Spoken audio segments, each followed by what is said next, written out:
We are live. I'm gonna dim my screen. So I think it's best if you face me. Oh, okay. Yeah, like turn your chair so you don't hurt your neck. Welcome to the Golden Rule. My name is Meg Le Vu. And I'm Kevin Le Vu.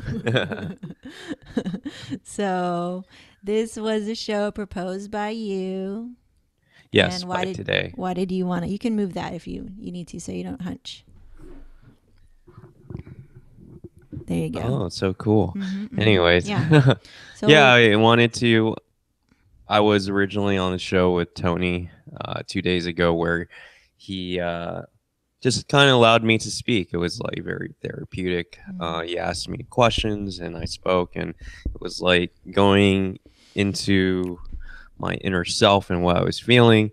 Um, so for today, I wanted to speak on the golden rule because there are, still um, issues that we always want to resolve within our relationship. And yeah, I wanted to speak more on uh, about our personal issues. That's the main topic of what we want to address today. yeah, So, yeah. And I just want to always work on ourselves. Like, that's I good. always want to work on ourselves, how we can be better people in this relationship, in this marriage, Mm-hmm. as well as being the best person. Taking care, first, learn to take care of yourself. So that way you can do the same for others. And that's almost the same thing that what the golden rule means is, treat others like how you want to be treated. Right. Right. So, So, yeah, okay, go cool. ahead. Okay. Um so a lot has gone down since I've been on the show. In terms of like picking up where I left off. So, I'm actually like in a mode of like feeling not as full as I was. I feel like, and I always think back to it. The last time I was on with Tony is I felt like I could do anything and that I was doing a really good job being supportive and loving and more confident, like being the person that I wanted to be. And then we had an argument that like validated to me that that the work that I was doing was like I felt like I was working really hard and I felt like I was on the right track, like, oh yeah, cool. And then when I basically failed to do the certain actions that I've been doing, like it felt like it wasn't working, this new thing that I was doing, this new pattern interrupt. And I think that's why I felt so defeated for a long time. And then we talked to Tony and Cindy, and Tony had a chance to talk to you in a way and interrupt our pattern because we were like not really able to reach each other anymore. I felt, me anyway, I felt like I can't do anymore. Like I have nothing else to give at that time. So if the following day we had like a really nice sit down with Tony and Cindy where we could freely express. And then I still felt empty still, even though I know that you were like saying I'm trying and stuff like that, and I'm gonna change and all this stuff. And it wasn't just you, like you have to change. It was me, and I recognized that I was not allowing you to. I was not allowing myself to be like completely 100% back to normal, like feeling like everything's good again. And that was because, like I explained to you this morning, before the show, was like I'm still hurt. I'm still mad that it was coming. It was coming from not just this week, but like many years of me not being able to tell you, not being able to stand up and be like, I don't like how this is. Like letting it go, right? So I like it's a two-way street, right? Like we always say, it's a two-way street. So it wasn't just you like saying I'm gonna change. It was me not putting my walls down and my defense is like still up because I'm still hurt and I'm still mad. And not just from that one thing. It's just been built up for a long time. And I had to realize that, I think, this morning, and that's why I feel a little bit better today. And I feel like in order for me to get back on track and be the person that you want me to be too, is like I have to let out all that shit. Like I can't keep holding it in. And then, forgive me for it coming off very stern or mad. Yeah, I forgive you. because I just say like, no, I understand. 10 years of yeah, of course it comes out mad, but yeah. I have to tell you, I'm sorry it's coming out mad, but like it's 10 years of I mean, every person is going to be different in how they hold their grudges, and it's just the other person has to understand where they're coming from versus just being silent and not even saying anything. So they really have no clue. Like both being silent. Yeah, being silent. And I would say for many throughout the 10 years, yeah, you would go to Anna Romel's place to speak to Anne, Yeah. or you'll go to Georgia Wow. and then seek advice, or even your cousins, right? Mm-hmm. But I was there being silent. Yeah. So it's finally that I realized that me being silent to you, you really can't read me. Mm-hmm. Like, you don't know what's going through my mind. You couldn't see where I was coming from until now. Yeah. Until now, what is the ultimate problem here? Like with your parents, I didn't know. Like, what's 100%. my train of thoughts? The way I feel stress at times, is it stress because of the business that we're trying to grow, or is it like a personal stress? So it's finally woke is a terminology. Yeah, it's finally woke that I have to be more expressive, to allow others around me, especially the marriage, the team, the people that surrounds me, know what's going through my mind, versus keeping it all in, suppressing like how I usually would do, and explode the stress in things that don't even correlate. Yeah. It doesn't correlate to the actual setting. Like, for example, I may be stressed personally with some other issue, with either financially with my mother, Mm-hmm. and then I'm at a wedding shooting, Mm-hmm. but then I lash out at maybe my second shooter that person didn't photograph the details properly, but then my tone of voice came out wrong, right? It didn't come out as a supportive leader, but it came out as probably a bitch. What second shooter? No, I mean, that's just an example. Yeah. Did that happen though?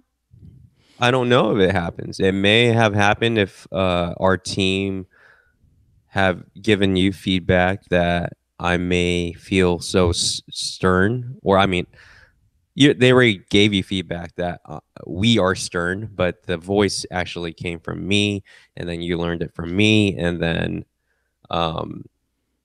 it reflected off the team. So in that case, it could have been, or I know now it is probably that the stress is from multiple areas, and the only way to relieve that stress is to speak about it, to voice it, to express it, and obviously to the right people, the people that care, that want to hear your voice, that want to help you. Because before, I felt, no one would want to help me. No one would want to take time out of their day to sit like what we are doing now. Yeah. But you know what? Like, I had that person in front of me, right by my side, all these 10 years, which, you know, it was you, right? You were there voicing yourself, but I wasn't, you know, aware that we can sit down like this today, but we Mm-hmm. could have done this years ago to speak about ourselves. Mm-hmm. But, you know, the past is the past. Yep. Now is now, and I'm thankful that we are here sitting in front of each other, expressing ourselves, Yeah. right? I feel like, yeah, Asian culture is a part of that. The Asian influence from generations and generations have influenced us in different aspects. But I would say underneath it all, yeah, like I grew up with my mother, and how my mother acts is probably reflective in how I act, Mm-hmm. even though um, we don't see things eye to eye. But yeah, like it still rubs off on me, right? But breaking away from that, um, you shared a post, or the team shared a post, right? And it correlated to Dr. Barbara, and what she told you is that if you look at the past, it gives you anxiety. If you look at the future, it gives you anxiety, right? If you're anxious, you're living in the future. Yeah. But if you are sad and depressed, you're looking in the past, right? You're living in You're the living in the past. past. Mm-hmm. So, um, and I mean, I remember we had the discussion and why I would always feel anxious and Mm-hmm. anxieties because I always look in the future. Mm-hmm. But I learned over time is that, yeah, what is now. And the only thing that you can change is today. Right. Yeah. Right. So based off what you can change today, and we just had a conversation right here where I was like outpouring a lot of my anger and frustration. And that's because I feel like I'm the one who has to bring down my ego to be back, to feel good again, and to be the wife that I want to be and stuff. It's up to me to fully forgive you and all this stuff, right?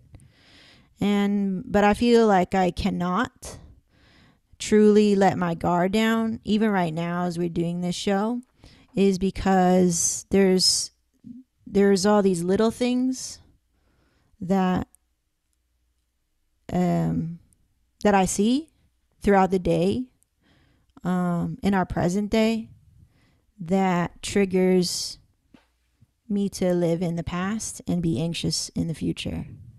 Does that make sense? Mm-hmm. So, and it's not like trying to nitpick every little thing that you do, but I'm just saying that's why it's hard for me to fully, I guess, trust also. To trust what you say, which is I'm changing.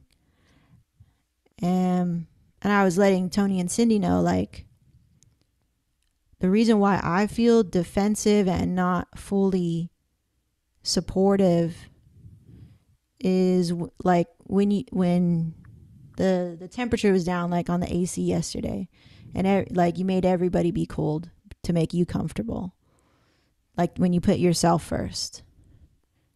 But you changed where you turned it back up or whatever, right? Mm-hmm. Or this morning, going about the typical way of thinking of yourself, your schedule, your way of doing things first. And like that was my fear, that okay, this merger or this new thing that you're changing is great, but like I said, it's just words, and then the actions are not backing it up, and it makes me not want to back up my words with actions as well, like getting little things like getting the Ricola for you. I don't want to do it because I don't feel your support either, and so it's like this vicious cycle again. And so, but yesterday I was like coming back from the chiropractor, I was like, I don't feel, I was saying my affirmation, like every day in every way, I'm becoming a loving and supporting, confident wife. And I like didn't believe it, but I just was like, just go get the fucking Ricola. Like, I don't feel good doing it, like whatever, but just do it, you know? Like, be aware of your ego that is keeping your guard up. Maybe if you just do these little things, there will be a response that you want. And so I'm like, okay, so I can just take that idea into every little thing, even though I still feel hurt. And at the same time, I'm like, I think I'm handling this wrong. I shouldn't have my guard up for more than 3 days with anything. Like, if you say you're going to change, I should be able to accept that and forgive whatever happened. But I was like having trouble doing that. So for 3 days, I told Tony, I was just like, dude, I just feel empty right now. Like, I can't give anymore, but I can work really hard in our businesses. And I thought that was the right way to handle it. And then I was like, you know what? And then I talked to Michelle this morning, and then she was like, you know what? That I've gone through the same thing. You know, I've gone through the same stuff mentally and emotionally, but you can do all that. Keep doing that, like work together, but you still need to stand up, because I was still allowing little things that were bothering me that were based on years of resentment, and letting that go and not speaking up, you know, like just making it aware. And she's like, you don't have to be attacking. You don't have to attack, like nitpick, but make it aware. Remind. Like, remember we talked about that, and that comes off much nicer than being like, here we go again, in my mind, you know. Yeah, I remember habitual thing, whatever little habitual thing Yeah. that bothers me. If it bothers me, then I should be the one to say something, but don't let 10 years of freaking resentment make you sound like a crazy person, because nobody wants to listen to that. Like, I get it. At the same time, I'm like, please, like, listen to your wife that is in pain. Like, at least give space.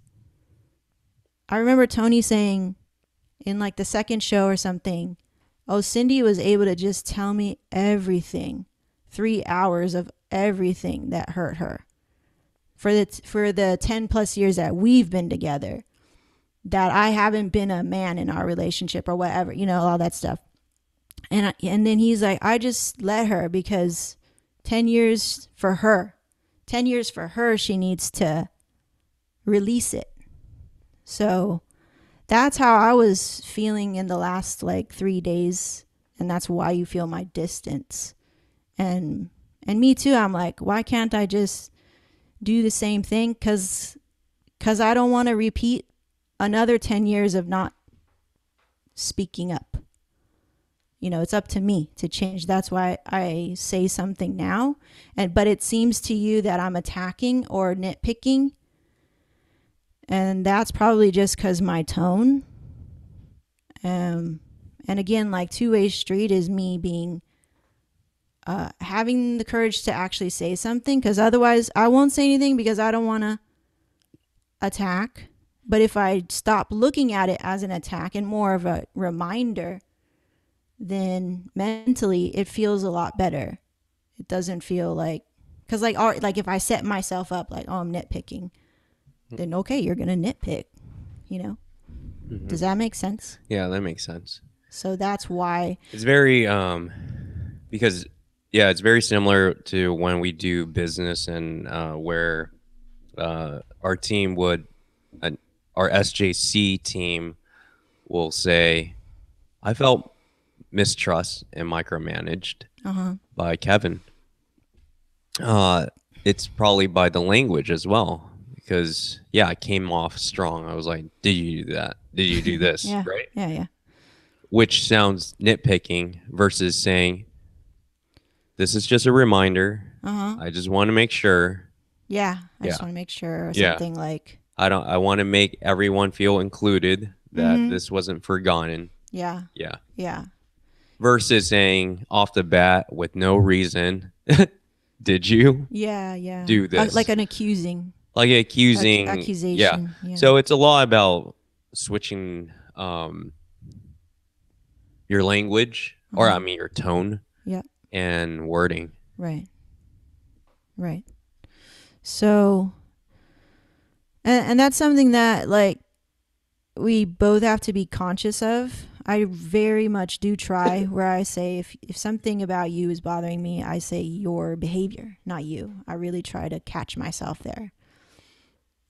Verse or like yeah, so just try to separate, like the behavior versus you, because it's not you that I'm upset with, it's just the behavior. Exactly. The behavior can change, but it's up to me to stand up and say I don't like the behavior. But if I just let it go, then I start to feel myself, oh, you're taking advantage of my support, and that's why I have nothing to give. So if I just shift my mindset where it's like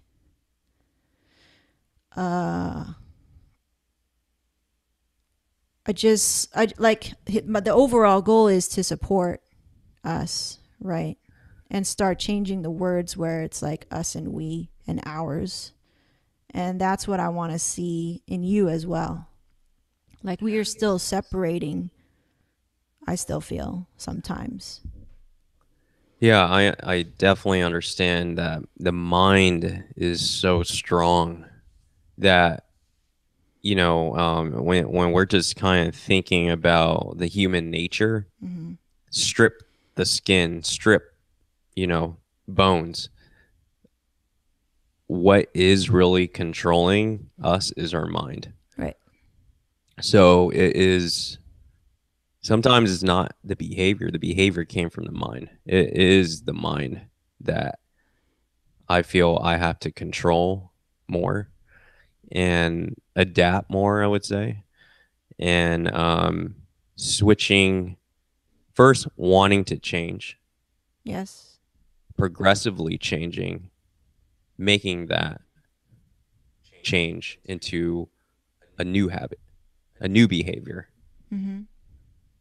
So I have a question because I've been trying to figure out how I can put my walls down in a way that is the right way. So I have a list, right? It's not even a full list, but it just goes to show like there's a pattern within this list. And I feel like this list is just a nice little tool to help identify the main behaviors that give me the most or make me feel the most unsupported. Okay. So, in order, like, how can I ask you to address these certain behaviors that make me feel unsupported in a way that's not attacking to you? Mm-hmm. I hope I said that No, yeah, you correctly. said it correctly. Now, I just want to share really quick. Yes. I think something about how I was raised, Uh huh. as a kid, right? Mm-hmm. You behave really bad, you Whack. get hit. Mm-hmm. That was the way of things Mm-hmm. to switch your mindset because you didn't want to get That's hit the only again. way I can reach you, Bem. You're like, why are you talking to me like that? Because that's the only way you listen to me. Yeah. It's like it goes back to your childhood Yeah, and interesting. Interesting. how you were raised. Yeah. Or, there must be something that will hurt you, Yes. right? Pain. Some kind of pain. Some sort of it can be mental pain as Yes, well. emotional, mental pain. So when you're in school, you won't graduate if you Fear. don't study, Fear, fear, fear. right? Yeah. And then people will study Right. and they will do it, Right. right? Yeah. And I'm trying to notice that, right? Like, okay, when you're a kid, you don't want to get hit. You're going to Yeah, cry. I didn't want to. Yeah. Oh. You already went through it to the point that you Whoa. don't want to go back there. So you do Yeah. everything that it takes That's true. to not do that thing again, whatever it was, right? Yes. For me, I was very hard-headed though. Mm-hmm. I got hit like You just took it. I took it like to the point that I was like numb at it. So my Uh-huh. parents said I was very hard-headed. Uh-huh. Yeah. Mm-hmm. It took about, 10 hits to get me to do something Wow. versus my other cousins that will just two Like one. mistakes or Mm-hmm. one mistake and then Yeah. they'll do it. Why was that? Was that like your way of rebelling? Yeah, I would say I'm very rebellious. When I was a kid, I don't know. Like we were saying, some kids just are naturally different in their own way. Some are introverted, some are extroverted. Uh-huh. We can't control that. I don't know why I was So rebellious. you think you were always rebellious? Or you think that was kind of like just the response? It was just a response. I don't Okay. think I'm rebellious when I was a Naturally. teenager. Uh-huh. When I was a teenager, I didn't like sneak out of the house. There was no reason to sneak out of the house. I was Mm-hmm. free. Mm-hmm. I could do whatever I wanted to do. Yeah. I knew when I was making a mistake when I had my permit at 16 years old and I was driving people in the car when I Mm-hmm. was not supposed to. Mm-hmm. Yeah. I was playing against the system again. Mm-hmm. Yeah. Like against the man, against the Yeah. rules. Against the top dogs. Like your way. Your way. Yeah. And which that uh hot-headed person, right? Uh-huh. Didn't want to work for someone. Uh-huh. The moment I stepped foot into working at the Apple store under someone, I didn't like it. I'm like, Right. you sell this, you sell that. Yeah. Yeah, you're making this man money, right? Yeah. That mentality, I felt like I was a slave to this person to the point like I couldn't take it anymore. Well, it was great that I got that experience and that lesson, Mm-hmm. but it made me a better person in a way that I knew what I want Mm-hmm. and what I had to do in life is that I want to own my own shit. Yeah, yeah, yeah. But then I didn't own my own shit because fear got into me and I strive towards safety, Mm-hmm. right? And who put that in your mind? The norm, The norm, the society? society. You That you gotta go needed to school. safety. Yeah, you gotta go to school. Oh, nursing is hot at this time. It's scarce. Like, Mm-hmm. we need more nurses. But within nursing, you don't have to take care of patients. You can have business nursing, being a nursing informatics about electronics, Mm-hmm. right? It was so versatile. I'm like, all right, I'll just get into nursing. Mm-hmm. Yeah. But I was just getting into nursing because everyone was going towards that direction. It was the hot shit. It was hyped, Mm-hmm. right? And I already knew my personality is that I love to collect, right? Hype. And they hyped this shit up. Yeah. Like I was so into it Yeah, yeah. that even my friends that were hyped, they got into it, but they fell out. Mm-hmm. But I'm like, you know what? I want this shit. It's Yeah. like the most exclusive shoe ever on earth. Mm-hmm. So I did it. Mm-hmm. Even how much I hated actually once I got into it. Yeah. And then it was only hype for so much, then it sort of internally killed me Mm-hmm. that I didn't like it, which made me migrate into I was in a confused state in my life where then I met you along the process, right? And it made clear. I remember that point that that was suppressed, and then we spoke. Mm-hmm. So I would say that was like probably the first time we kind of actually reviewed our. I don't know what happened after that. Mm-hmm. Why we didn't keep on communicating like the way we are now, Mm-hmm. right? But that's I the didn't work past. for you yet. That's the why. past, right? So we were,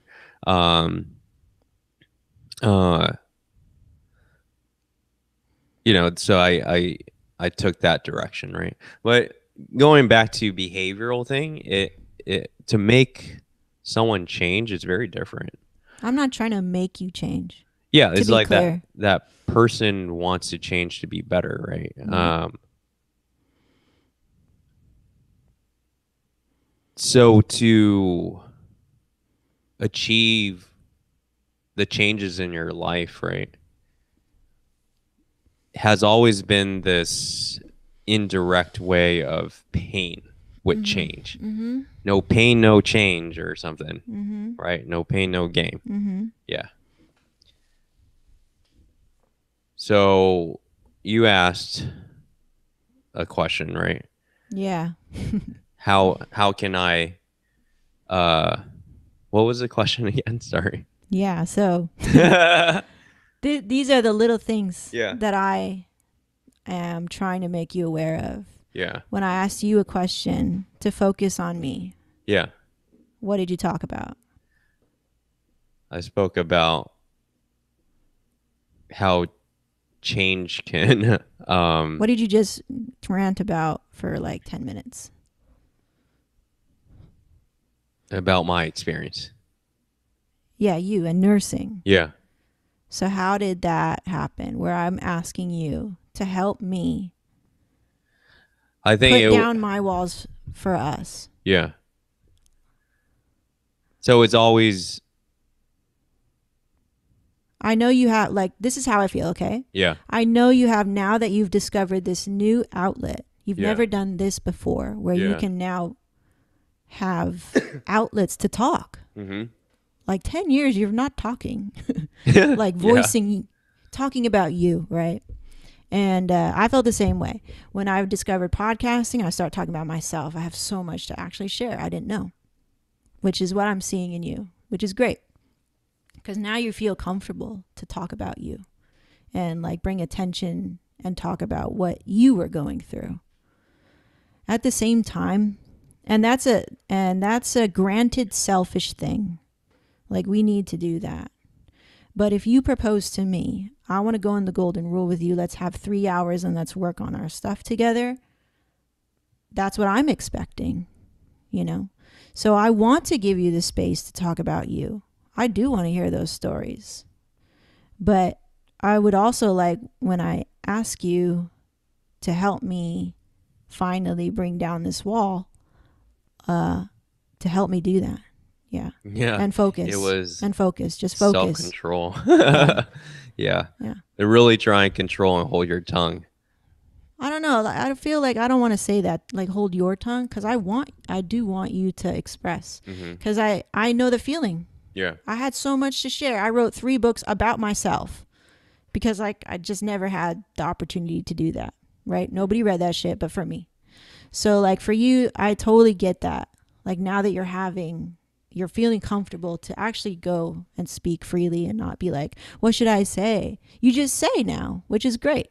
You know, you're confident on video and being here. Like, that's a crazy ass step. But right now, in the crisis of what I feel is a crisis in my relationship with you, I'm asking you and giving a chance for us. That way I don't quit. You know, I do not want to quit. I want to be here with you. And I need you. I'm asking you now. This is me just standing up. I'm asking you now to help me do this. To stay, basically. Does that make sense? Yeah. Okay. So I just ask you to focus, remind to focus. I ask you this question. I have a list of stuff that I feel needs to be addressed. And can you share that list? Yes. Well, no, it's over there. But so one of them is the merger. That's a big one. That's a big fear of mine. And we have other teammates, Jenna and Kwa more specifically. And I worry for them that you will not trust and support them in the way that I feel they will feel safe and loyal enough to stay with us in the long term. And that's a really big fear of mine because we're all going under the same. And sometimes I don't have the right words to explain to you in your language, the way that will click for you, where it'll make sense to give a certain amount of freedom for our teammates, including myself too, and for yourself too. Like, you need some freedom as well. How to communicate that to you, because overall I still do feel your overbearing, like your word is law sort of thing, and not maybe respecting or giving consideration to your team. You know, it still feels in the last couple of days like you're here, like I was explaining, and we're over here. Like there's still a wall between us. So that's one fear that I feel like we need to address. Because, yeah, Jen and Qua, they're going to have their thing. Like, that's another way. But me, too, working with you. I don't want to feel like I'm working for you. I want to feel like I'm working for the company. Like you said last night, imagine you work for this company, Kevin Le Vu Photography. It just so happens my name's there. You know, we're both working for the company. That's what you said. And I said, I like that sort of mentality. Because then now I can, me too, follow and support us that way. Like not think I'm working for you. Like back when we were in college, where I just do whatever you tell me and then I can't even take a break. And, you know, like I go there. I live in the past. And then I feel resentment. And then I take it out on you in my tone. Right? But I don't want to do that. I want to go to work with you. And like I said before the show, I want to not feel like this. I would love to like hashtag panties be dropping all the time because I give my love freely. But now it feels like I have to guard. I have to put up a guard because he might do that. And then you do it. And then I'm like, oh shit. You know what I mean? So that's the way I feel. That's one thing. But I think that's something that we can't be on here all day talking about my damn list. But no, we can. So how can I approach you in a way now that it's not about you personally? It's just about changing the way that things have been done. You know, like a weak industry, the way it's been done sort of mentality to this is how it can be because we're both on the same page. And I truly care and want to work with my team. Not just because they make me more money. Because these people, our family, you know, our business family, whether they're related to us or not, they are our business family. So they're going to give you freedom. And like we should nurture, care, appreciate them. And they should feel good working with us. I should feel it in everything that they say, text, and call me about. And you should too. And then when they talk to me about you, I want it to be all good stuff. Not crying, not pressure, not timid. And I want to feel the same way too, that I can feel like I can be on your level and tell you with respect, I don't think that's a good idea for us. Can we try this? You know, and when I'm speaking to you, that I don't get interrupted. And the same thing with the team members. They should feel the same way. And then we can both be on that level where, like our super team. I want us to be like our super team, that we all contribute and feel good around each other. But not tension anymore.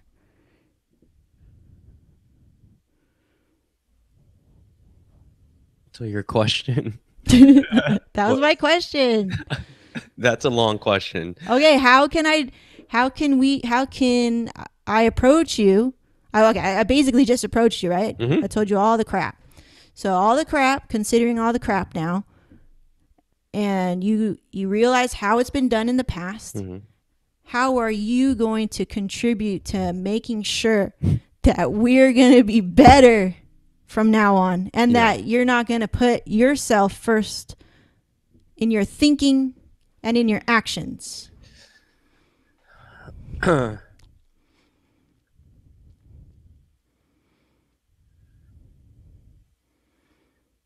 Yeah, I mean that's a really good question. I mean that's probably the biggest one.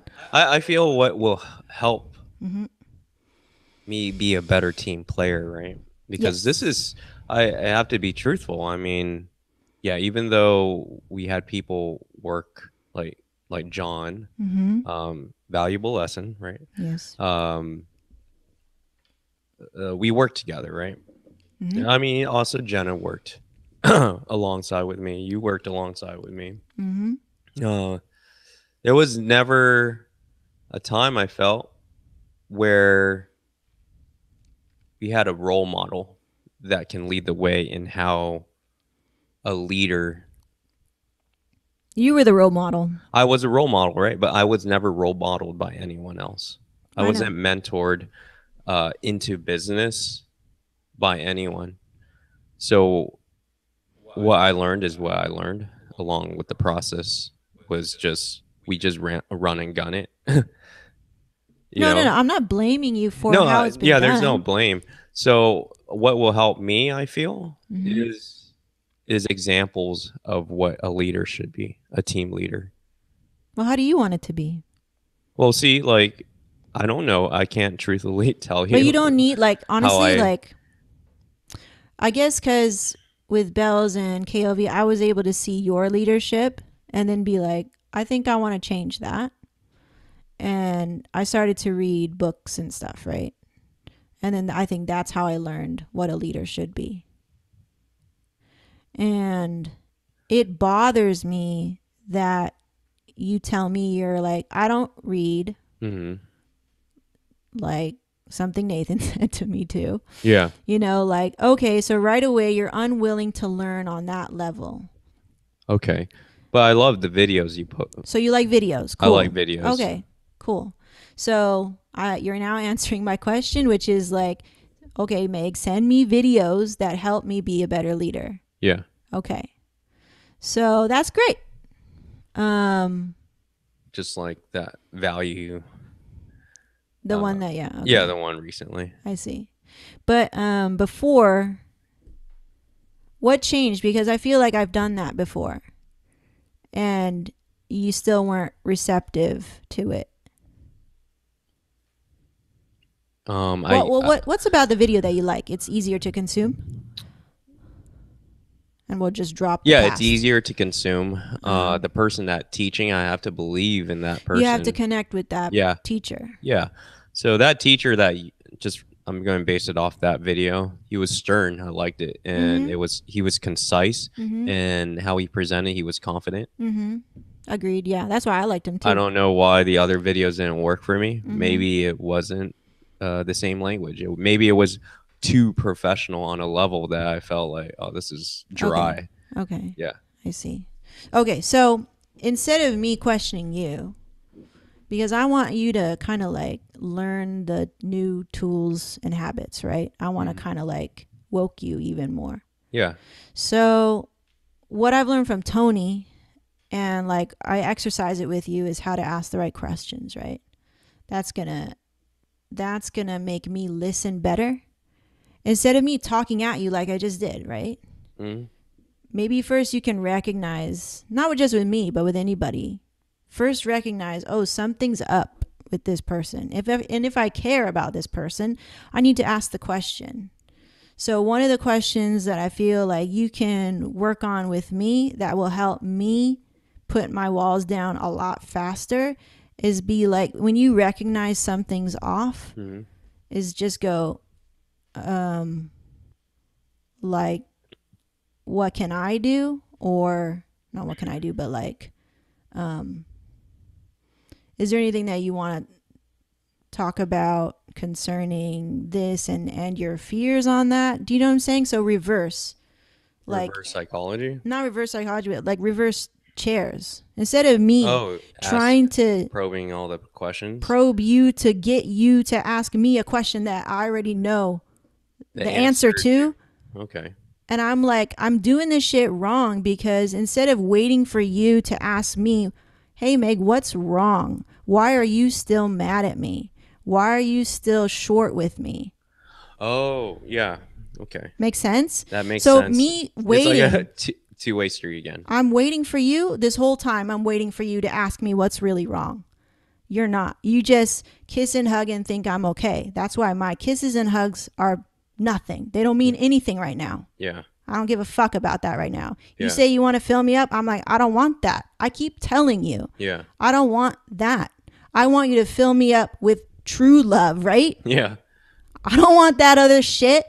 Yeah. Do you know what I'm saying? Yeah. So it kind of annoyed me that I had to spell it out for you, but that's me finally standing up and saying, no, no, no, no, no, no. I'm not being clear. Yeah. You know, recognize in me that you need to listen, or you Yeah, need like I'm you listening. like you need to talk to me. I think I was just fucking around, just to be honest. You Like, I know, know. I'm like I I'm was like just I like, know you know I'm not trying to do that shit yeah. right now. I was just, because I see that you're so very stern. Yeah, yeah. I was just trying to break a smile. Lighten Yeah, the line mood. you up. No, yeah, I appreciate Yeah. that, and I need it too, right? Yeah. I'm just saying for clarity, for just Yeah. to make But sure. I know that you may took it another way. Yeah, just to make Yeah. sure, right? Like, no, no, it's good. It's all Yeah. good. So like, but I still feel resistance in myself, Yeah. and I'm like, I don't want to feel resistance in myself. I don't want to have walls with you, but I still have them. So like, I'm doing this shit wrong. Yeah. And I believe I wasn't proactive enough on my end to ask you questions. Yeah, but Yeah. I understood because Yeah. like you're making breakthroughs with your mom, which I think is super exciting. When you talk to me about it, I get really genuinely excited. Like, ooh, we can help her, right? At the same time, when I'm doing that, it's bittersweet because, like I was telling Tony, I said, yeah, I get excited. I want to help Kevin with his mom, but that means it feels like the room for me and the time for me and the caring for me is last on the list. It's like mom, business, me. That's what it feels like. And that's why my guard is up, because it's like I cannot feel last in our marriage. I mean, it should all be like same, you know? And then just you just make time. Like there's no ladder, there's no placement. It's just like mom needs me, Meg needs me, business needs me. I just go. Mm-hmm. And I do the same for you. Yeah. Like if Michelle called me tomorrow and Meg, I need you, and I would just explain to you like I gotta go, my cousin's in trouble, whatever, or if my mom called me, or and then you call me next and you're like, I need you over here. Okay, Michelle, I gotta go. My husband needs me. Like no placement. Like go where I'm needed because I care, instead of always like always mom. Always mom. Like I'm trying to help. Notice me. And then when I'm not noticed, it feels like, why should I help now? But I don't want to feel like that. But it's because of feeling not supported. Like I'm last. Do you feel you know how I kind of think of things very structurally? Mm-hmm. So how you just described just right now seems very disorganized Mm-hmm. in my train of thoughts, how I put my attention towards certain things. Uh-huh.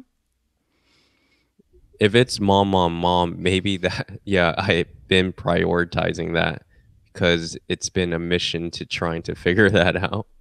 Oh, I know. It's like a level that you try to beat in a video game. That you can't beat the boss. That you can't beat the boss. And you want to keep stabbing at it. Like that's why you brought up that fugu boss. I was like, yeah, you try, you know. Yeah. But how can, so here's a question, is like, knowing that prioritization in emergency, right? Mm-hmm.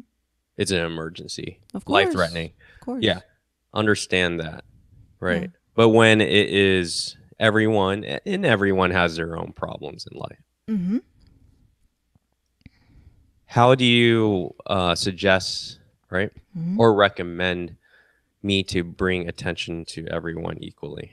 So,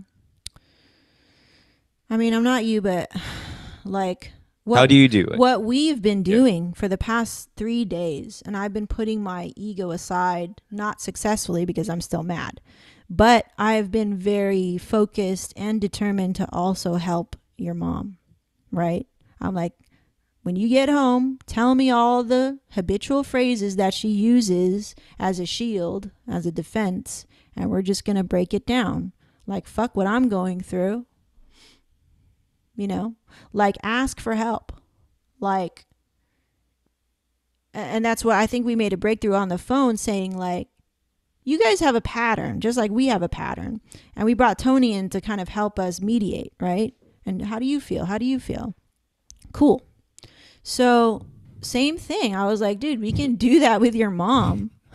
Yeah.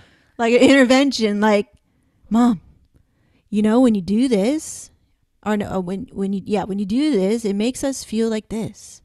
You know, we're suffering. Or whatever, what's her language, right? Like, learn her language, because the language that you've been using is just some of the bridges are probably burnt. That's why she shuts down and she goes and she's like, go live your life, and then you guilt trip all the way back home, right? Mm-hmm. And then now again, nothing's solved. And so I was like, okay, like, let's figure it out. Like, let's try to help. And so with that, with your mom, like, at least you'll feel like you're making progress there. And then if you are woke, you would realize that your wife is also hurting, suffering, right? Mm-hmm. If you're woke, you'll realize it. Mm-hmm. So just to give attention, where it's like, it doesn't mean that you're like, put out your fire, put out your fire, put out your fire. It means put out fires where you can. Yeah. Make the progress where you can, like with your mom, like, you know what I mean? Like, if that's super important for you, like, that's fine. It's not like like, what I'm trying to say is, like, just let me know I'm still in your mind. Cause I often feel like it's your mom, your mom, you, your mom. Sometimes me, if I'm like crying already, if I'm already yelling at you, then it's me. Then you want to change. Then you want to listen. I don't want to have to yell and be stern and all that shit to get you to listen, because going back to what you said is like, the only way you listen is somebody beat you, right? Like, I don't want to beat you with my words. You know what I'm saying? So I would rather you be woke, yes, and you just realize, I know, let's talk about it. Okay. Like that one time you wrote me a note, right? When everything was really changing with Super, Mm-hmm. and you were going out and out and out with Tony. I'm like, I'm waiting for this guy to just be home sometime. But you wrote me a letter and you were like, I know things are changing, but I love this so much. And just know this is good stuff for us. Like, I felt like you were keeping me in mind. And then I can go, oh, cool. He got me. You know what I mean? But if I feel like you're always like, your mom, your mom, and then like maybe sometimes me, like, it feels very lonely. And then I work so hard, but you don't notice. Or I'm making a meal, you don't notice. And then as a wife, it feels very lonely. And like, I'm not being supported. Yeah, I understand. Yeah, now So I like, I can see that. that's why I Yeah. snap. So also me too. Like, I don't want to snap. I would rather just be like, be chill like this. And I can maybe raise my voice, but not feel like I'm attacking you, but just to safely vent what I'm feeling, and that you can hear me, and for you to do the same with me. You know how, yeah, you felt you were alone in all these tasks, right? Where Mm-hmm. my attention was like, mom, you, mom, you, mom, you, right? Or How you you. describe it, Yeah. right? Yeah. And I know I'm probably wrong at this, right? But um, just remind me again, right? Is um, I know you don't want to be a mom. I know that. I mean, you don't want to like be like a mother to me, right? Yeah, I shouldn't remind you of these things. You should consciously be aware of these things, that I am here. Mm-hmm. I need recognition. all that, right? Mm-hmm. So I'm trying to figure out how can I be woke, because yeah, routine things can be very routine, Yeah. and when things are routine, you can just shut off your brain and just like go on autopilot. Right. Right. How and what do you normally do, right, to prevent from going into autopilot in our relationship? In our relationship, I talk to others and I vent to them, right? Usually a girlfriend or my cousin or now Tony, but only on the show. And I would just be like, yeah, this is going on. It wasn't the best way of doing it. It was just like somebody to listen. Or I would do a video. I would talk about it there. And I would write it out, things that would bother me. Some of those things you've seen, some you haven't. They're just there to get out of my system. and that's what I would do, to not go on autopilot. But autopilot, I know, is like a defense. It's like, dude, I do not have the energy to argue with you. I just do my work. That's what I've been doing these past couple of days, because I feel empty and defensive, but I don't know how to deal with it. Like, okay, just go to work. Just go to work. But then, like we talked about before, is like, how can we go to work truly and make decisions from a good place if you're fucked up in your mind and your heart, right? And that's why today it was like you made me uncover it, that I need to face it. Where you're like, let's do a show, whatever on the golden rule. And that's something I really appreciated. And that made me, like you saw, I just, thank you. Like, thank you for trying in a way that's genuine, that's proactive, right? Like, you didn't know what was going to happen here. We have no script or anything. You're like, but you were just like, let's do it. And I was like, cool, I like that. That's what I'm talking about. That's what I love. That you're able to recognize. You don't know even the work. You don't care what the work is involved. But you just know, hey, I'm giving space and time to my wife. And like, I recognize that. And that makes me want to give fully again and be myself again, my true self in this marriage, and not feel fearful and keep my guard up. So that's what I do. I vlog about it. I like therapy. I talk to somebody. I get it out of my head. Try to. But now I'm learning, like, there's still so much I'm not even addressing or doing it thoroughly or well.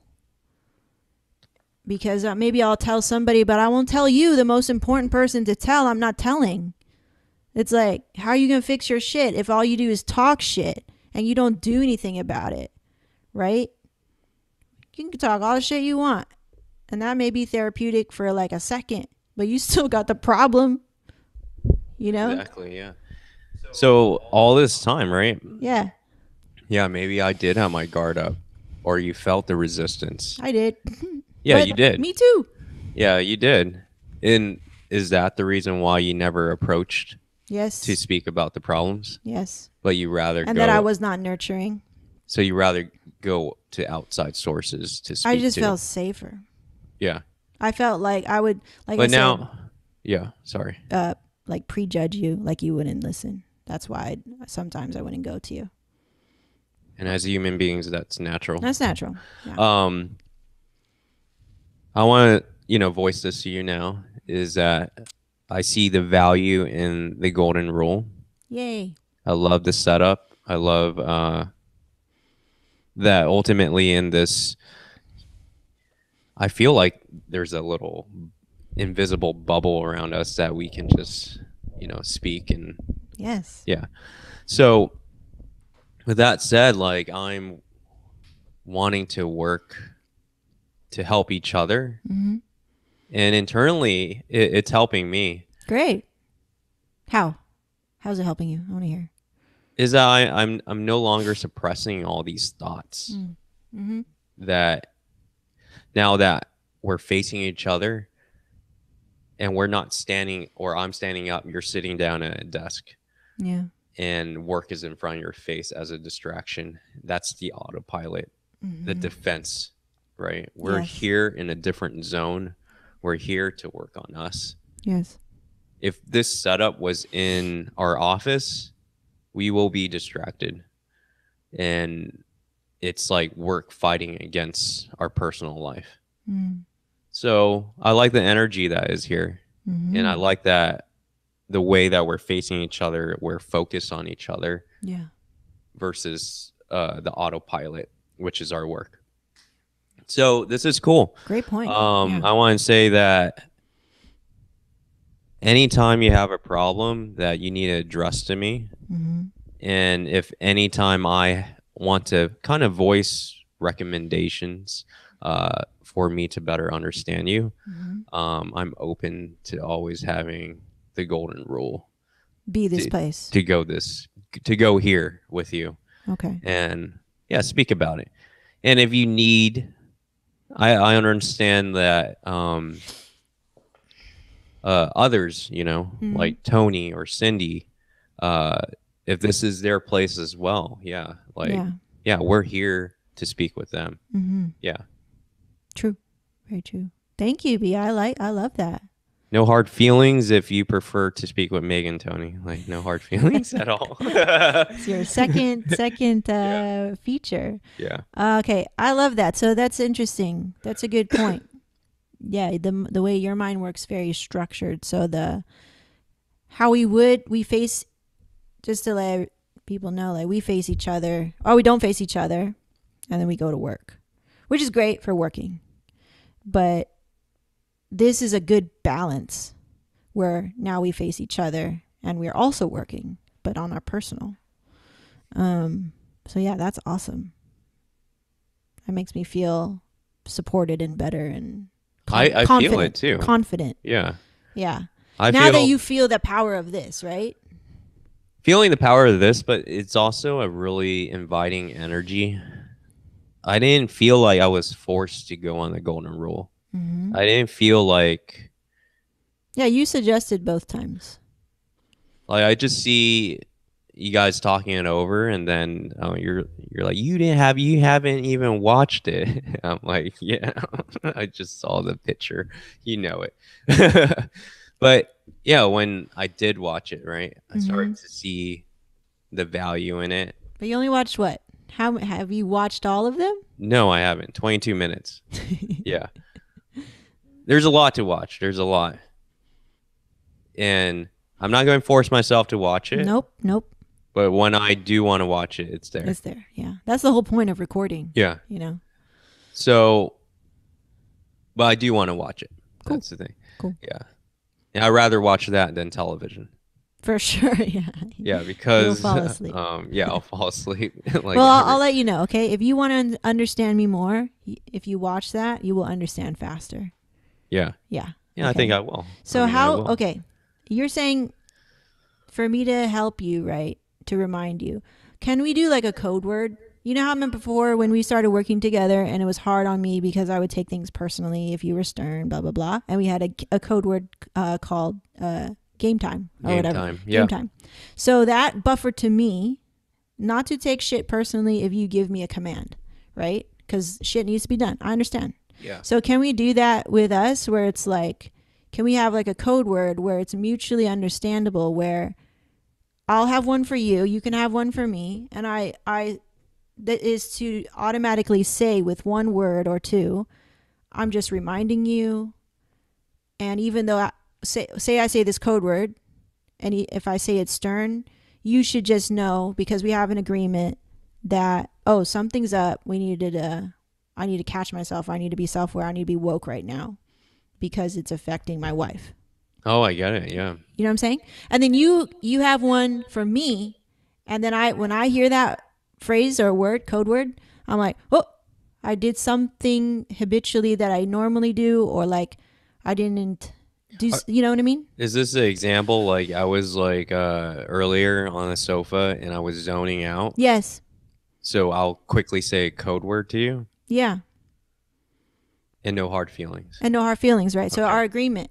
So like the whole aircon thing, if I could say to you Cold. something, a code word, Yeah. and then you go, well, like I'm putting myself first or something before others. Let me check myself and just It's almost like a pattern squash, interruption word. pattern interrupt. Yeah, exactly. Like beep.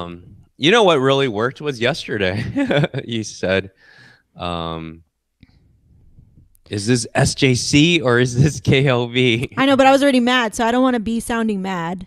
I don't know. I like whatever it did, it made me go back and did it. Mm-hmm. So Is that when you were telling me about Mary and the tax and all that Yeah. stuff? Okay. But I feel like I didn't handle that well. But you did say a pattern interruption. This is a pattern interruption. Oh, yeah. No, yeah. Because my mind was like SJC focused.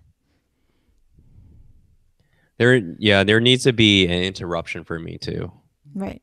To have it because I'm so ADD sometimes that I don't take your words like they. Well, I tune out when you talk about numbers. Yeah. Like you guys doing the numbers and stuff. Like I seriously cannot.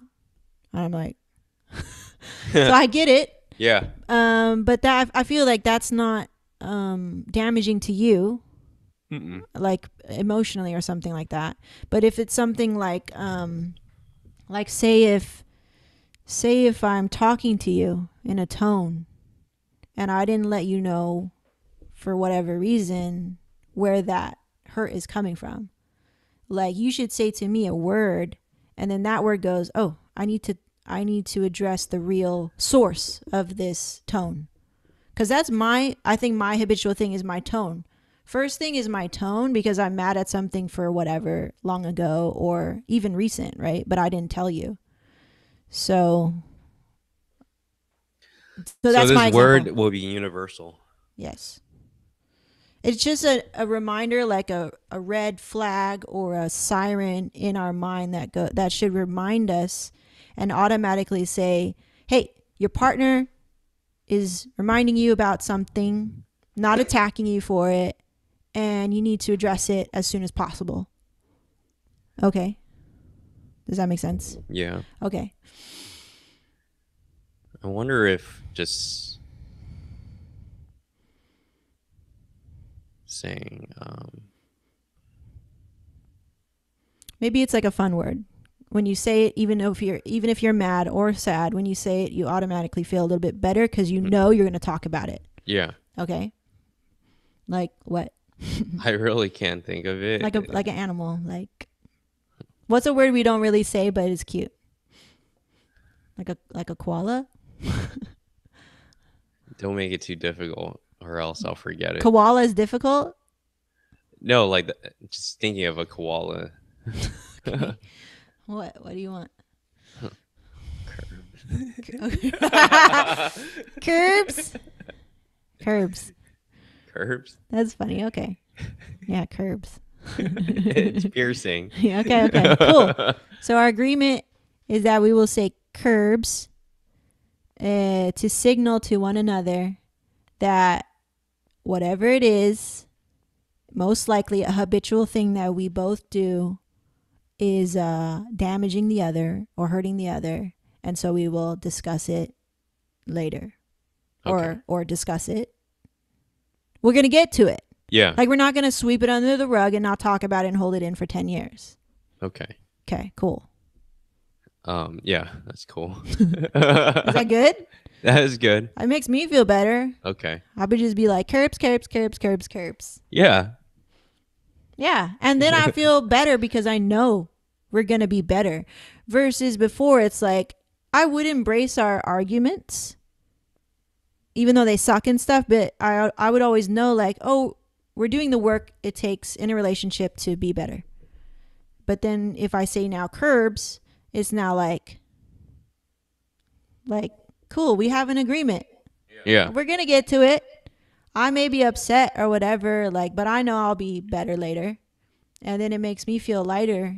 And then I can actually like even squash it in my mind and then go back to work.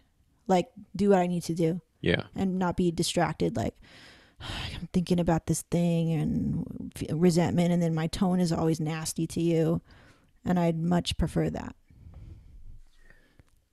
Yeah, curbed. Cool. Along with that, you have a list, right? So Yeah. let's at least address some of them. Okay, but it's over there. You can quickly take a picture of it. Okay. You can quickly get water. Yeah.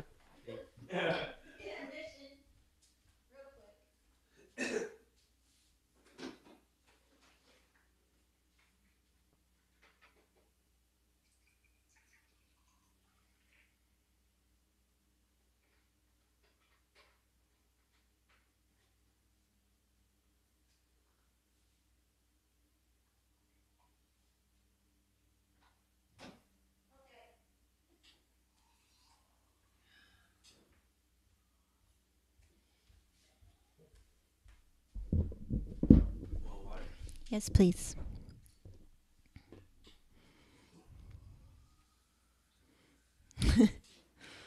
Okay, I wrote this like that the morning after that night that I exploded. Um, we already talked about a lot of these. Okay, so fortunately, you've made so much progress in the last 3 days, despite my walls being up, that a lot of my list is now kind of squashed. But I think the next one, I think that maybe you can help me address is um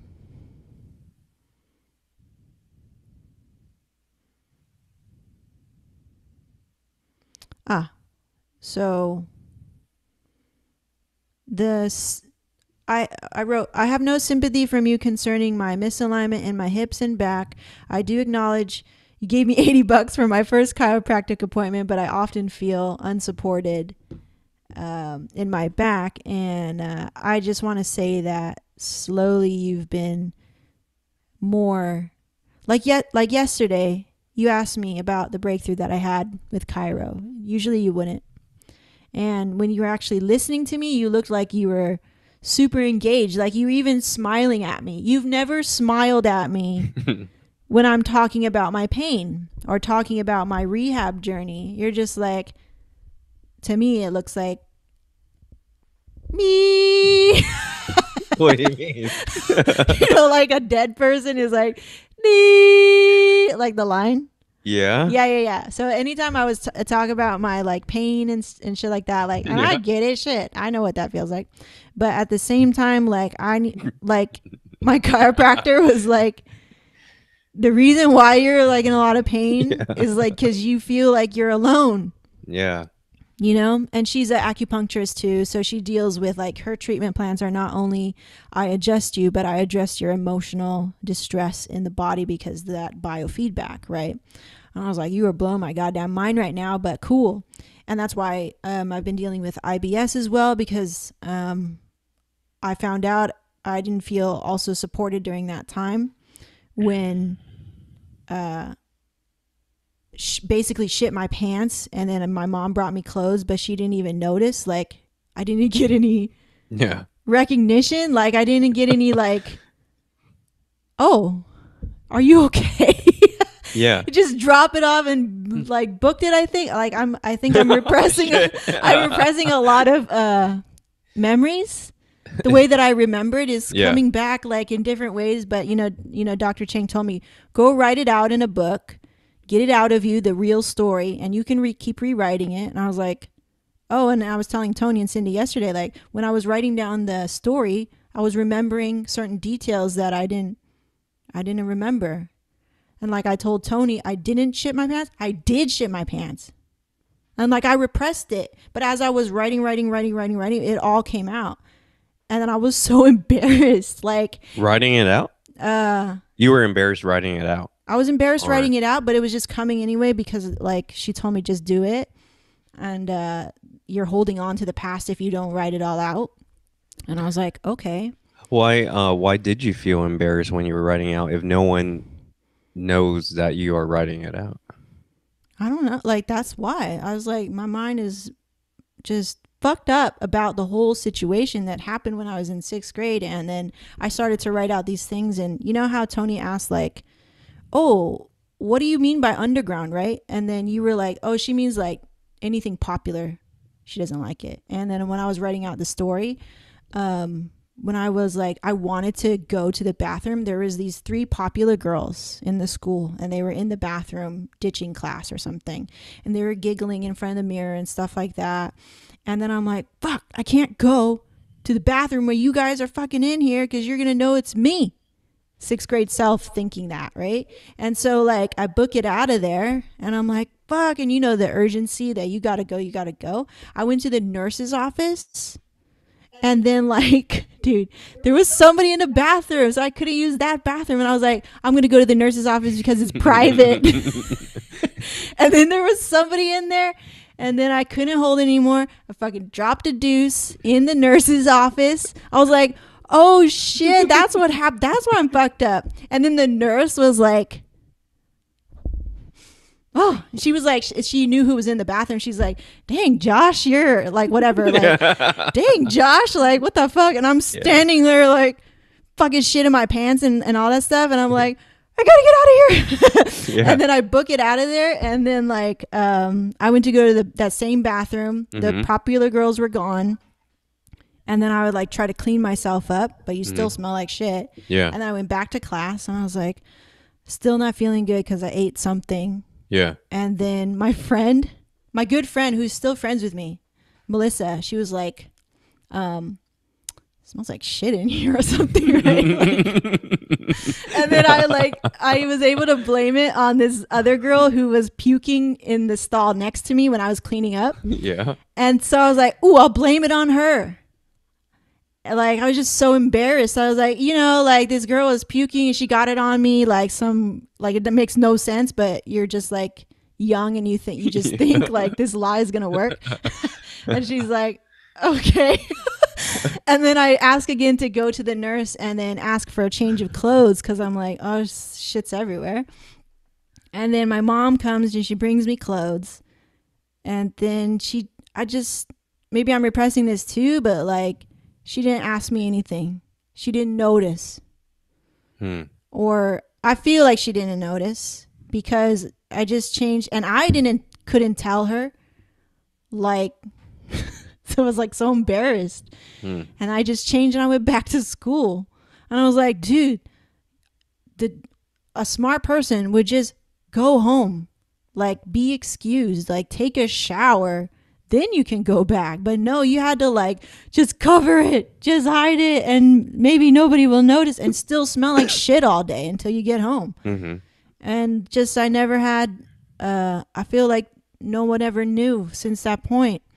And like I started to, when I was seeing in the writing, like, oh, this feeling of not being supported seems to be a common thread in me, where I'm like, I'm so afraid to ask for support.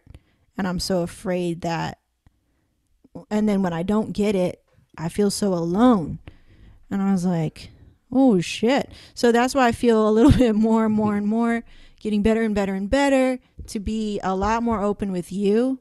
Yeah. And the IBS thing, like, yeah, you would say it's all in your mind, and I know, but like, damn, how do you fight your mind sometimes? Like, yeah, I mean, it is very hard for me to fight against those big black beetles, or I just ignore it or too. butterflies, you know? Yeah. It's totally different from IBS. Like, people laugh at it. I laugh at it too. Like, I'm like, yeah, I know this is stupid, but it's real. I'm scared of these things, right? Yeah. And I don't ask for help because I think it's stupid. You do ask for help. You be sending me to kill freaking grasshoppers and whatnot. But help me try to challenge myself to face those things. Well, it's not like it's easy. Like, nobody likes those creatures.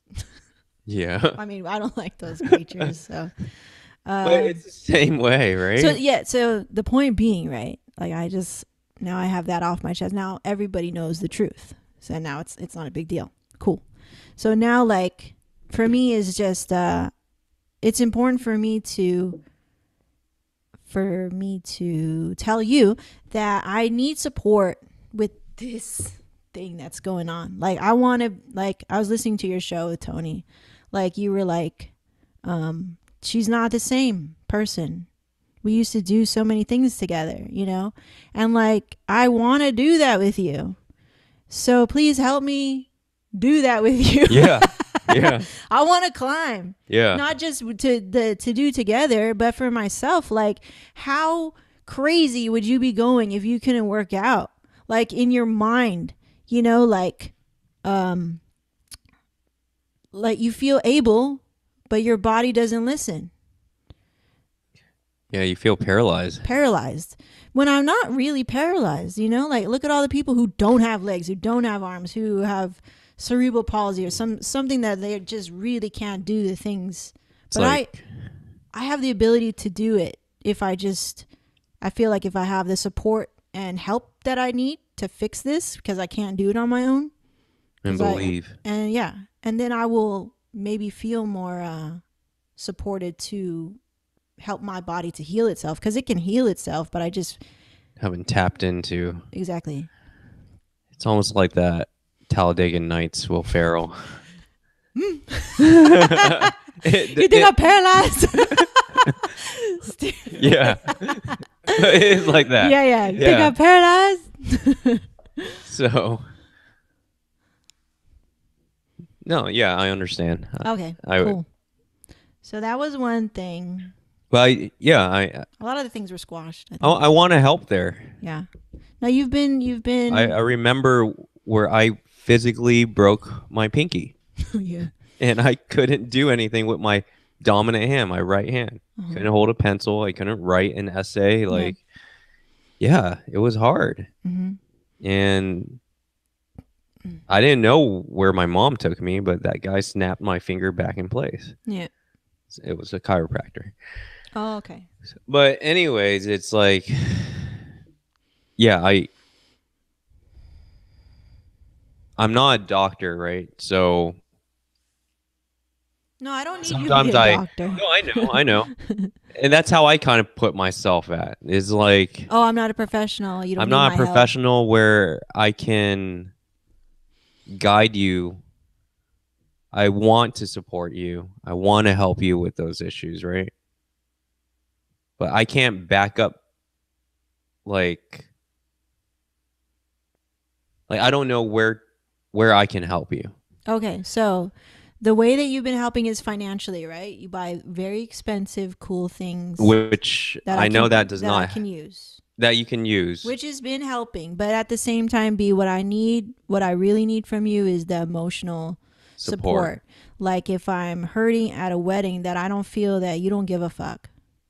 Right? Like that's super important to me, where it's like taking just the extra couple of words or a touch where it's like you notice that I'm in pain, but I'm here for you. I'm working with you despite this, right? Like I need you to notice that and be like, and not just say, I appreciate that after we got into a fight, after I'm already crying. Does that make that's what sense. I need from you. I don't need you to be my doctor. I'm gonna go find doctors, no problem. But if I feel that my husband does not give a shit, like that's what goes through my mind. Like he doesn't care. And I'm over here like, or you try to make me carry shit that like is heavy, and I'm like, don't you know it's been so long? Like, you know, like help me out there. You know, help me get something heavy, like how Tony and Cindy were. Like maybe not that much where they were doting on me, but that's just because they care so much. But I wanted to see a little bit of that from you, because you're the one that I want it from. Okay. Yeah, that makes sense. Okay, cool. So going back to, you know, like just supporting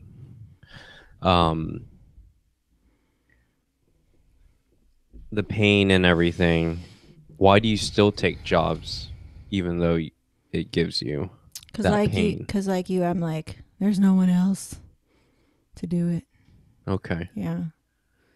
And But why would you sacrifice and suppress that pain? exactly. That's my habit to like it becomes so ingrained in me too.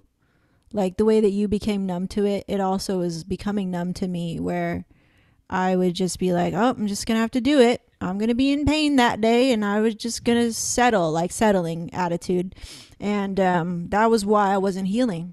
It wasn't just you. It wasn't just like the chiropractor. It was me going and giving up on all of these outlets when I really didn't even. I was doing a little bit, like I was researching and I was like, oh, my hips are actually like this. But it wasn't enough. I didn't put my money and energy into finding professionals that can physically, manipulate my body and look on the outside. And, so I wasn't doing the actions to support my healing. And what I read in a book, like literally 3 months ago, was like, you're attached to your pain. Realize that you're attached to it. If it's been chronic, it usually means, like, if it's not like a life-threatening disease or something, and it's just like a chronic ache, it means that you are attached to your pain. And like, it was so eye-opening because, oh yeah, I'm not, if it really, I basically tolerated it. I just took it like an abusive wife who just, or abused wife who just takes it. It's like, you could have left. You could have asked for help, but you just stayed there and got beat. Like me, I just stayed here and habitually kept injuring, not asking for help, not going outside, not spending money on certain things. Like, yes, chiropractor is $80, but like, so is a pair of shoes. And you bought a pair of shoes instead of spending in the chiropractor, right? So it was on me to realize that. And now it's just, I'm stuck with those 2 weddings that I have to do because I booked that in that mindset. And so now I'm, just dealing with it. But now you can believe. But now. And put, a foot forward that you're getting better and better. Yes. And that you are not going to be in pain in that wedding. Like, think positive. Right. Yeah. That you are. I'm going to work. You're going to work. Yeah. You're going to feel great. Yep. I got my brace. I'm going to think life in the present. Mm-hmm. Not fear. Grade. Yeah, not fear that I'm going to shit your pants. Shit my pants, or live in the past and shit my pants, or not fear that I'm going to be in pain that following night. I'm just going to do my best work. Exactly. In that moment. And if you did shit your pants, it's fine. It's okay. Not the end of the world. Tony says it's okay. Yeah. Everybody shits. Everybody farts. Yeah. Yeah. And I shit my pants before. I mean, you did. Yeah. And I shit on the bed. In our bed. So. But you weren't conscious of it. I was like. I slept and rolled over it, and then I was conscious of it. I'm like, and like it didn't even touch me. That was awesome. Yeah. Okay, cool. So, squash that one. I feel so much better about that. Thank you.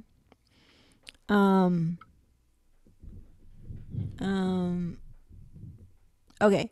The nurturing thing. You talked about that in the last show. And yes, you recognize that I've never been that nurturing, and the same for you is because we both grew up kind of similarly until I got a sister, which is like we grew up on our own. Parents worked a lot. Like I told you before, like when I'm young, I don't remember a lot of hugs before when I'm young, only like after the fact. And it was even weird to hug my mom and dad for some time because we just didn't do it. And nowadays, like, it's a great relationship and it's very loving and all that stuff. But the nurturing thing, I always felt between us was a sort of keeping score again, how we used to do, where it's like, I didn't get nurturing feeling from you when I was sick, so I'm not going to nurture you. Or remember when I cut off my finger and then I threw alcohol on it. but not only that, I was like thinking to myself like um oh yeah, like you're like, do you want me to take you to the hospital, right? Yeah. And and then I was like, no, it's okay. And you're like, all right. Like you didn't fight for it. You know what I mean? Yeah.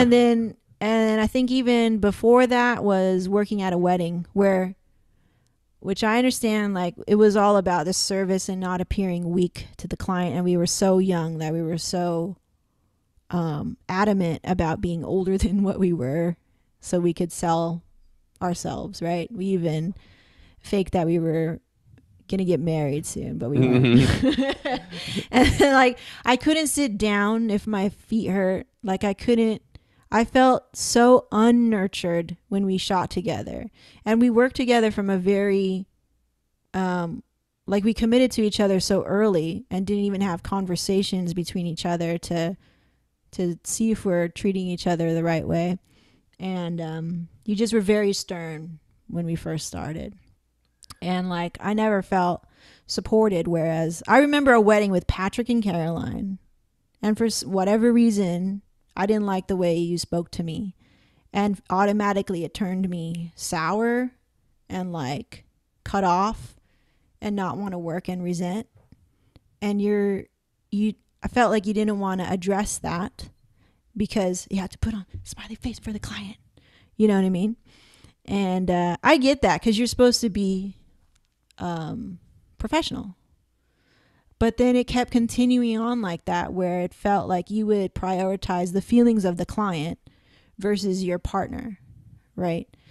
And throughout all that, I would just keep like hoarding those feelings of not feeling supported to not being supportive in anything nurturing, like, which I know that that I could do for you as your partner. I do want to nurture. It's not about me not wanting to be a mom just to be sweet to you when you're feeling bad, you know? But I wasn't getting it in other aspects, and I would just let it transfer into everything. And then now it was like every time I'm cleaning or cooking, I'm like, you better notice that I'm cooking and cleaning for you.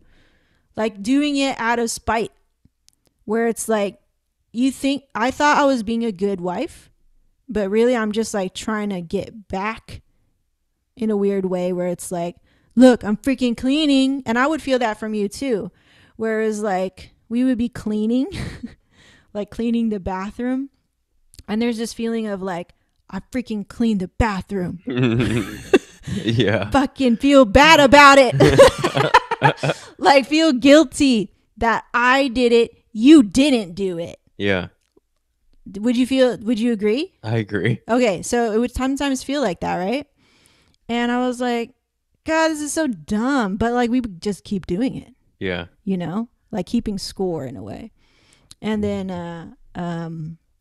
I felt like when we started the show, I started to just do things, and I was feeling very good, starting to do things out of the goodness of my heart, not because I want you to look at me, I'm cleaning, right? I just want you to know that I'm here to support you.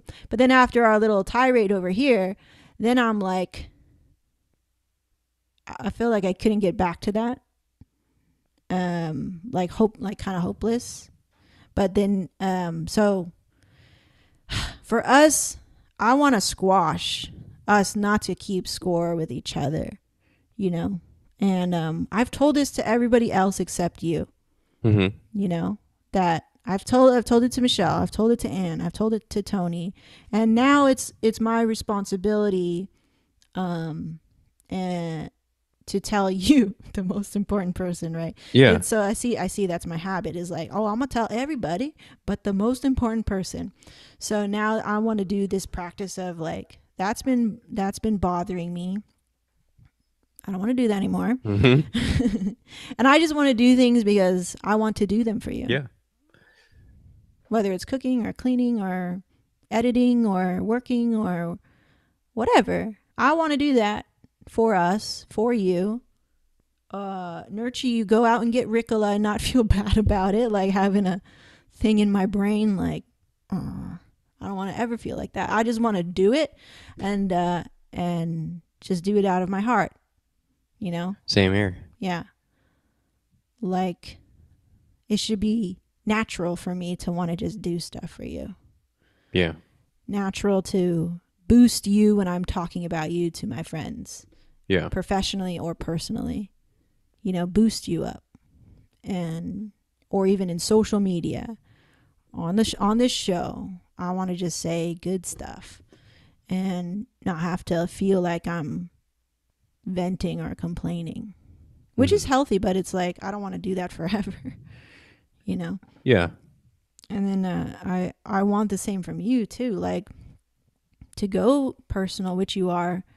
This is just an incredible step right here, but I want it to show through our work. I want Kevin Le Vu photography to be understood to the world that it is you and I and Jenna and Qua and Georgia and Marcus and whoever decides to bless us with their presence and help us grow. Mm-hmm. You know, I want everybody to know that it's not just you. Yeah. And I want you to feel proud that it's not just you.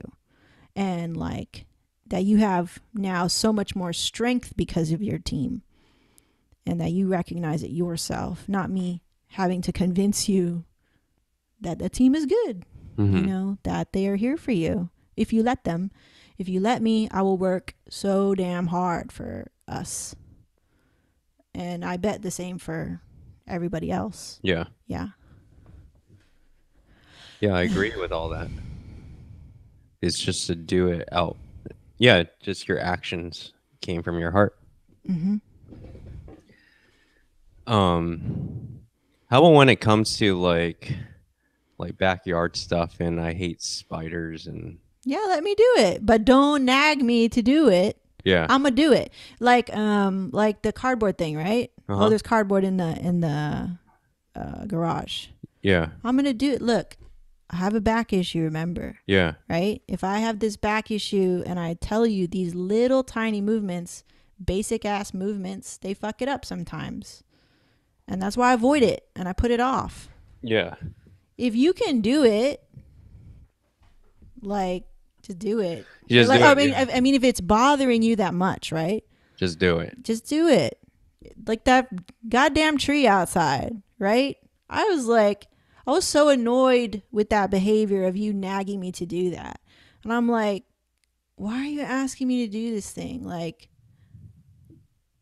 I don't know. I feel like I wouldn't ask you if you didn't feel comfortable doing it, you know? But then I actually enjoyed it, as always. Like, I enjoy outdoor stuff. But for me to get there, I was like kicking and screaming in my mind. Okay. You know what I mean? Like, if you see something, the trash is full. Yeah. Like, why you telling me? Yeah. Like, yeah, just do it. Okay. You know, if I see it's full, I don't tell you, hey, the trash is full. I just take it out. Yeah. If I see like a bunch of recyclables, I don't tell you there's a bunch of recyclables. I just mentally tell myself, oh, I'm going to take that out. Yeah. And I'm not going to keep score with you. Yeah. So it's not about that. Okay. Ultimately, I should have told you why I wanted you to trim the trees. Why? I'm scared of those flying dragonflies. Okay. Yeah. Yeah. Okay. That's fine. So, I mean, like backyard stuff, You leave it to me. yeah, I'll leave it to you because Okay. I hate stepping out there and being attacked or knowing that they may attack me. Got it. All right. Okay. Okay. I mean, I would do it anyway, right? Yeah. So. But yeah, I had to take time. Do you have any fears? No. Like those things in here, or is there anything that you prefer that I will do to help you? Heavy ass shit, can't do it. I know anything bending over, like the shower. I don't know. That one I'm okay. You scrubbed it really well. I want to know that method. No, that one there. Okay, cool. Yeah. So, yeah. But is it, other than heavy stuff, is there anything you prefer that you like me to do? I just appreciate your help every now and again. If you see, like, I don't want to have to tell you. Like what you did yesterday. You emptied that thing full of meat or whatever, Mm-hmm. this one, and I didn't have to do it. Whereas before, I have to, like, every little thing in the kitchen I have to do. Like, that's usually what I have to do. So, Mm-hmm. like, if you help there, that's great.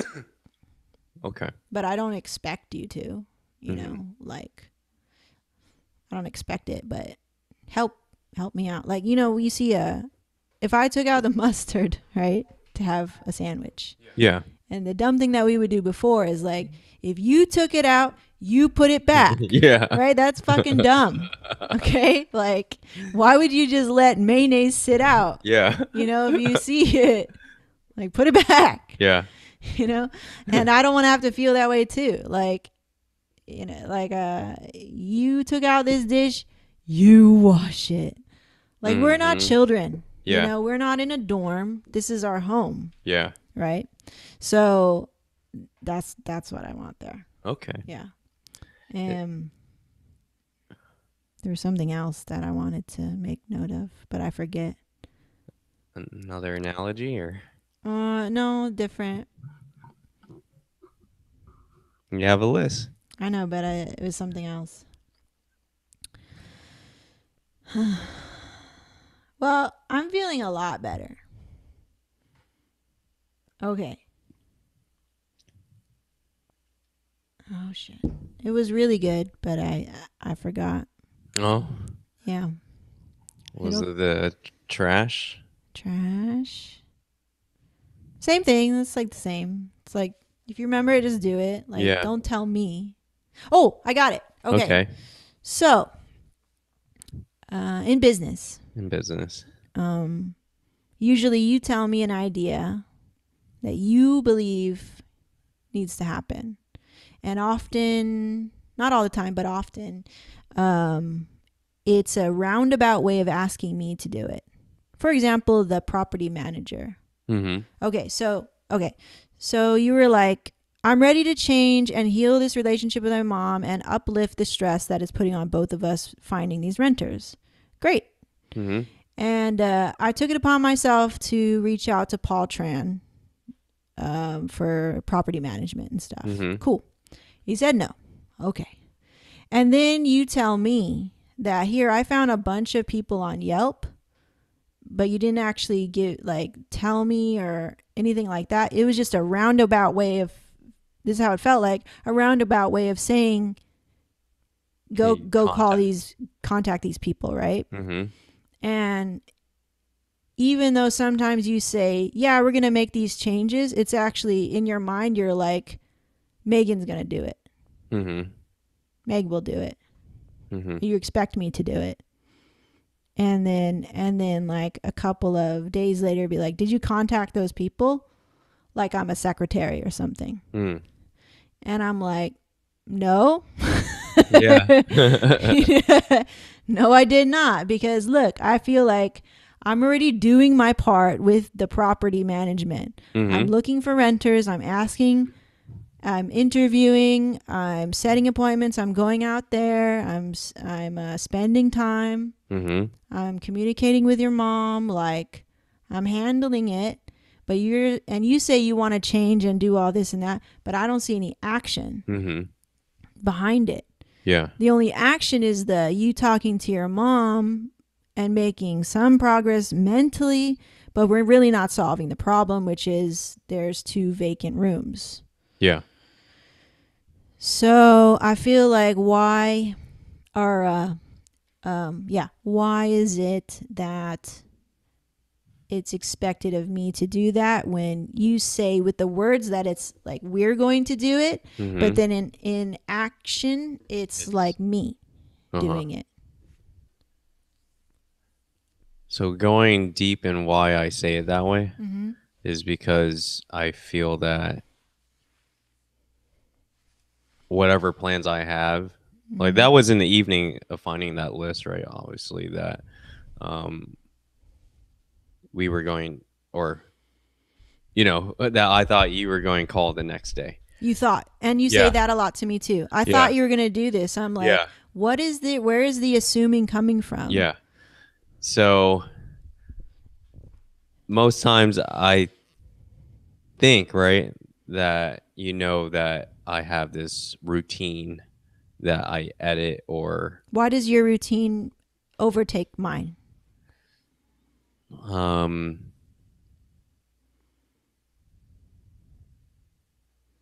yeah, I'm putting myself first. That's why. Right, Yeah. exactly. So those are one of the things that I noticed in the 3 days where I was not able to come down, let my walls down. Mhm.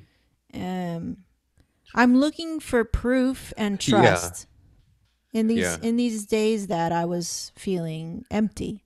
Yeah. When I'm like, fill me up with trust, right? Mhm. I didn't say that exactly, but that's what I'm like trying to like mentally give you is like, fill me up with trust. Mhm. And I'm looking for proof that I can trust. But then there were just these things, little things, but they pile. And now I'm not filled with trust. I'm still filled, I'm still empty. Mhm. So I'm like, I'm doing this shit wrong. So yeah. So how can we pattern interrupt that? Curbs. Curbs. How do we curb that? Yeah. How do we curb it? Right? How do Like, we curb that? mm-hmm. Well, the autopilot me Right? was I handle KLV, you handle bells and laces, right? Mm-hmm. And how I automatically assume bells and laces is not as busy as KLV. So for me knowing I have 25 emails, I automatically assume it's assumption mindset again, right? Mm-hmm. Now I'm woke in that standard, right? Cool. That yeah, automatically made bells and laces and yourself as you had all the time in the world to do it. All the time in the world. Yeah. Not all the time in the world, but you have more time than I do at that current stage. Mm-hmm. But I automatically assume that Mm-hmm. just because you're not, uh, yeah, you just don't have that many weddings or a lot of clients to correspond with. Right. Yeah.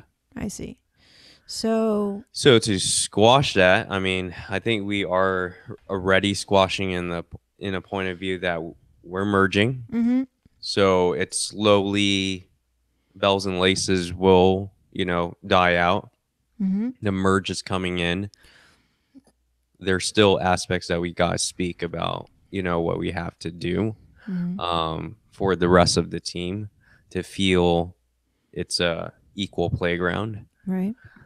Um, so in part of that, that's one thing that we're doing together. But for me is to know that it's an equal play field to squash um, that mindset Mm-hmm. that everyone has a lot of things to do, Yeah. right? Yeah.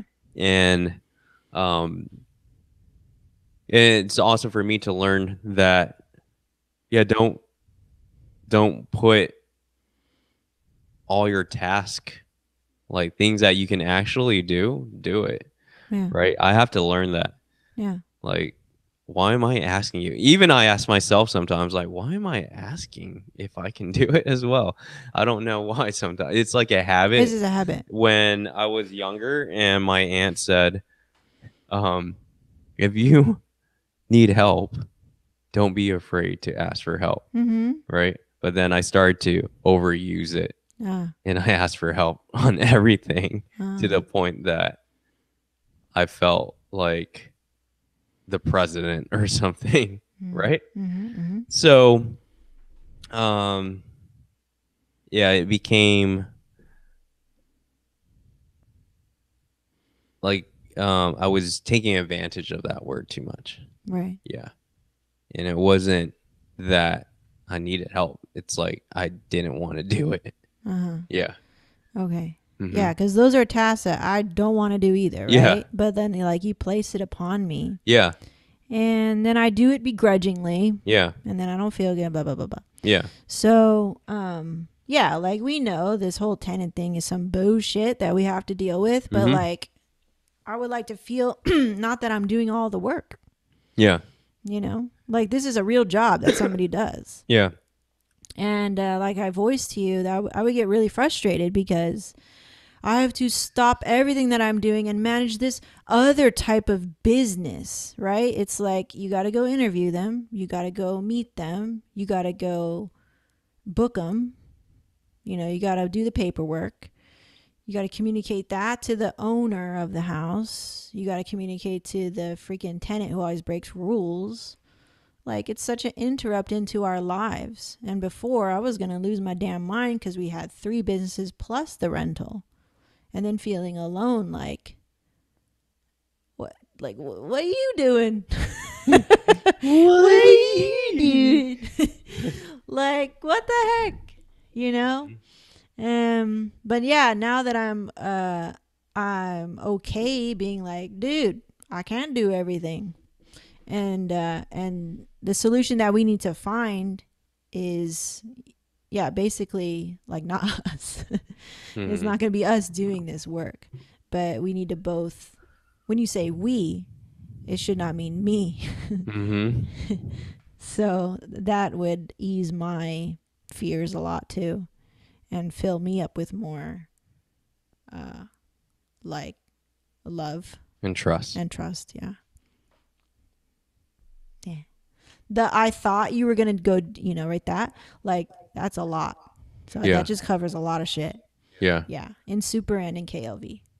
And in the rental thing. The assumptions is really, I'm working on that, and I do notice it. Yeah. Okay, cool. So that's all. I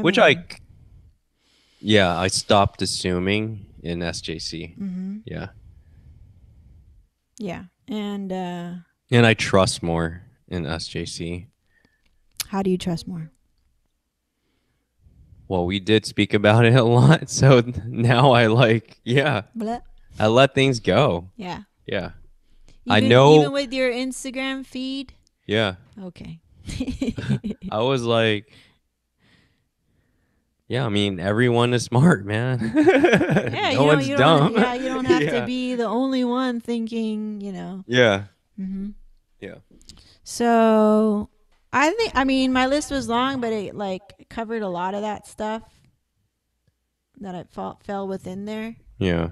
Well, yeah, that you remember we have college projects and it's like a group of 6, and then there's always like, it's always like either 2 of those guys out of the 6 would be doing all the work. Yeah. So that's what I felt.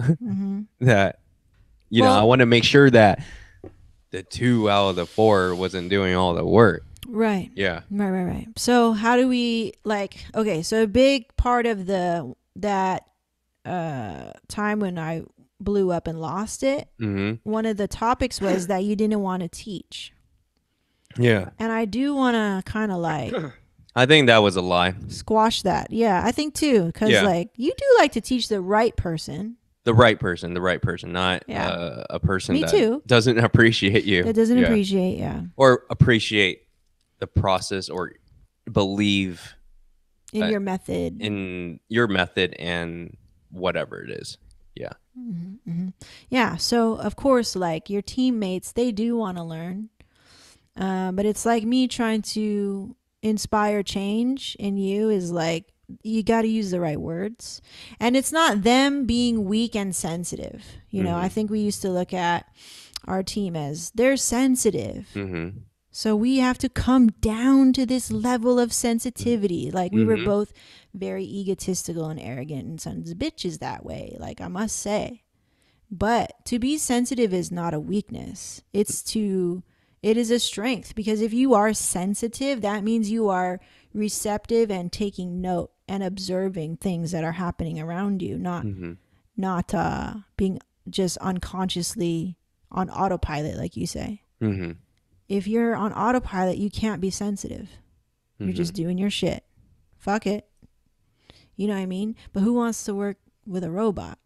You know? And like you said, is like throughout your whole life, you want playmates. It's Mm-hmm. for the people. Mm-hmm. It's why you get toys. It's Yeah. like, it's for the people. So, you have a family with you have your KLV family, and now you have your super family. And like, teaching them does not mean like teaching. Mm-hmm. It means like inspiring. Yeah. Yeah. Inspiring. Like, how do I inspire you guys to be awesome, be your best? How do I inspire you guys to take charge of these roles that I want to give to you? Mm-hmm.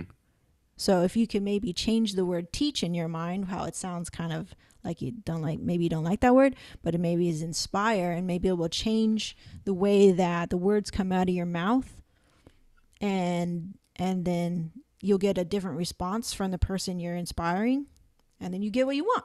Everybody gets what they want. Win-win, right? So like you said, oh, I want to be a Gary V to my team. Like, I thought that was really nice. And what does he do? He inspires. Mm-hmm. In the end, you got to make your own choice. Like, everybody should have their own freedom to choose, but like, that would be great. And me too. Like, inspire me to always want to put out the best, because I have a tendency to move very quickly and just put it out.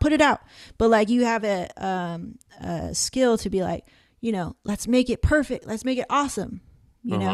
Inspire me to do the same, because I don't feel micromanaged or caged. Uh-huh. And so same thing with like our team, Yeah. I know we spoke a lot today. My throat hurts. Can you share me that list?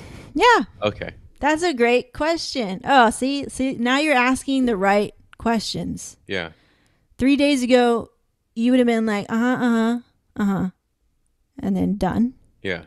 And I was waiting for you to ask me, what are the other questions, right? Or what are the other things that are bothering you? So I just want to make sure I recognize that. Mm-hmm. Like, awesome. Yes, I would love to share that with you. Cool. You think I feel so much better. Thank you for suggesting this. I feel myself filling back up again. I feel good. Like in every aspect of business. Good. Personally, like my inner self. Mm-hmm. And as your husband. Good. I'm understanding you. Awesome. Yeah. Me too. I'm understanding you and feeling forgiveness come easier and love come easier now than before. I was still with my guard up. Mm-hmm. But great. Thank you. Thank you, love. Okay. So how we end the show is affirmations. So what's your affirmation for today? So every day in every way, Mm-hmm. I want to be a better and better husband for Megan. Every day in every way, I'm getting better and better and better at becoming a loving, supporting, confident wife to you. Thank you. Thank you. Okay. Thank you, everyone, for joining us here on The Golden Rule. We will see you next time. And probably Tony will be back. Bye. Bye.